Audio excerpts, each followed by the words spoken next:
Du coup, là, tu viens d'atteindre un palier récemment de 50 000 € de chiffre d'affaires. Alors, c'est pas parce que tout le monde dit c'est pas par mois. Hein. Oui, j'ai fait un mois où j'ai été à 58 000, ce qui pour moi était une performance. Je pense que là, je vais me stabiliser un petit peu en dessous.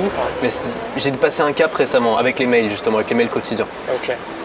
Et moi, ce qui m'intéresse surtout, c'est pas les 50 000 ou enfin des gros chiffres, c'est plutôt les moins 800. Je sais pas si tu vois à quoi les moins 800 ou les moins 400, je sais plus. Un jour, tu étais vraiment je sais plus c'est quoi la somme exactement. L'histoire, c'est j'étais aux Philippines, c'est ça dont tu... J'étais aux Philippines dans une petite auberge de jeunesse, tu vois. C'était au début, mon premier grand voyage. À l'époque, je me suis vraiment retrouvé dans la merde un moment parce que je lançais un produit seulement quand j'en avais besoin, tu vois. J'avais pas la motivation, la discipline nécessaire pour en lancer un de manière régulière. J'en lançais quand j'avais besoin d'argent. Je me suis retrouvé à un moment où j'étais tout seul à l'autre bout du monde, aux Philippines, avec peut-être moins 400, je sais plus très bien, c'était peut-être moins 200, hein, j'en sais rien, je vais pas m'engager là-dessus. Et évidemment, j'aurais pu appeler mes parents, leur dire vous me faites un virement sur Western Union ou un truc comme ça, mais je voulais pas, tu vois, ça faisait partie de mon délire de me dire voilà, cette année je me débrouille tout seul, il faut vraiment que je fasse tout pour me débrouiller. En plus je savais que je pouvais le faire parce que j'avais déjà vendu des produits.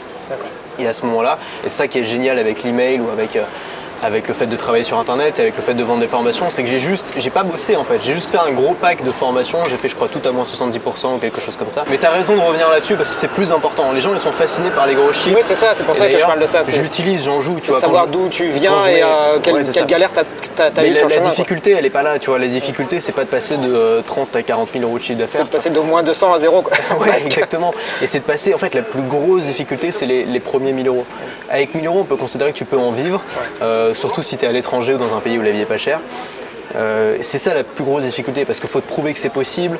Tu pars souvent d'un monde où tu n'as aucun exemple autour de toi de gens qui a fait ça parce qu'on vient un peu d'un ancien monde où personne, tu vois, c'est un boulot qui est quand même très nouveau. Et c'est te convaincre que c'est possible, le faire, appliquer les trucs, avoir la discipline alors que t'en sais rien. C'est facile d'avoir la discipline quand ça marche déjà parce que tu sais que ça marche, tu sais que si tu fais telle offre tu vas avoir des retours. Mais avoir la discipline au début quand ça marche pas encore, quand t'as encore rien, aucun retour, aucun feedback, que t'as pas d'audience, ni rien, moi je le vois aujourd'hui parce que moi aujourd'hui j'ai passé ce cap depuis un moment, tu vois, ça fait 3 ans aujourd'hui j'en vis confortablement, mais je vois des gens qui débutent aujourd'hui, j'en ai beaucoup dans mon audience et qui ont ce problème là de dire putain mais je veux juste, tu vois, ils veulent pas gagner des milliers de cents, ils veulent juste avoir ce qu'il faut pour pouvoir continuer. Vous pouvez retrouver gratuitement cette conversation dans son intégralité et bien d'autres en cliquant sur le lien en description.